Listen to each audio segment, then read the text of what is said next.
اس لیے کہ زبان سے تو کہتے ہیں لیکن ان کی دل میں تصدیق بالقلب نہیں ہے. زبان سے تو اقرار کرتے ہیں لیکن دل میں ان کا تصدیق نہیں ہے. دل میں کہتے ہیں نعوذ باللہ من ذالک، قرآن کے الفاظ میں آپ کی نبوت کے منکر ہے اے میرے حبیب صلی اللہ علیہ وسلم. لہذا ان کی شہادت پر کہیں دھوکہ نہ کھاؤ، یہ ازلی بدبخت ہے. تو دل سے اقرار کرنا ایمان، دل سے تصدیق کرنا ایمان، زبان سے اقرار کرنا اسلام. اس لیے بنی الاسلام علی خمس میں شہادت اللہ الہ الا اللہ، گواہی دینا کہ بے شک اللہ کے سوا کوئی معبود نہیں اور محمد الرسول اللہ صلی اللہ علیہ وسلم اللہ کے برحق رسول ہے. لیکن موجودہ وقت میں علماء نے اس کے ساتھ ایک لفظ کا اور بھی اضافہ فرمایا، وہ بھی ہم سب کی ایمان کے لیے بہت بنیادی چیز ہے وہ ایمان ہی کا حصہ، لیکن اب امر مجبوری کے ساتھ اب اس کا بھی اقرار کرنا بہت ضروری ہو گیا.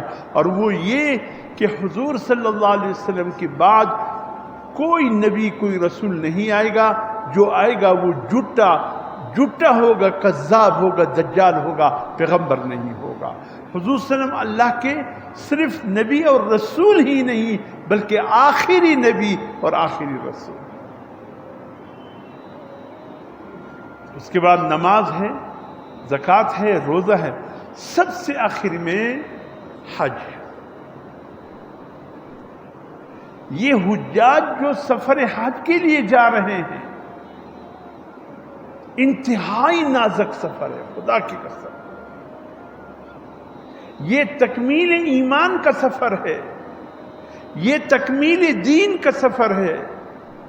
جس شخص نے حج کر لیا اس نے اپنے دین کو مکمل کر لیا، جس نے حج کیا اس نے اپنے ایمان کو مکمل کر لیا.